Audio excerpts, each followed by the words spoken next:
গ্রামের মাঠে তখন সন্ধ্যা নামছে, সূর্যটা পশ্চিমে ঢলে পড়েছে।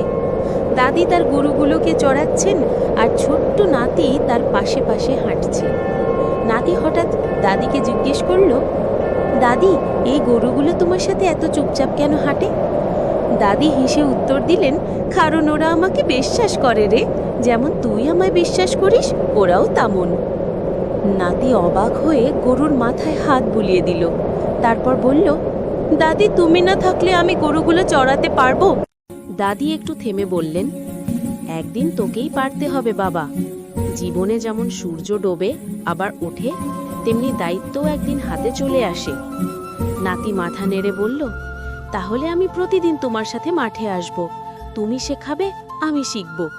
দাদি হাসি মুখে তার মাথায় হাত রাখলেন। সেই শান্ত সন্ধ্যায় দাদি আর নাতির এই গল্পটি যেন এক অমূল্য পারিবারিক বন্ধনের ছবি এঁকে দিল।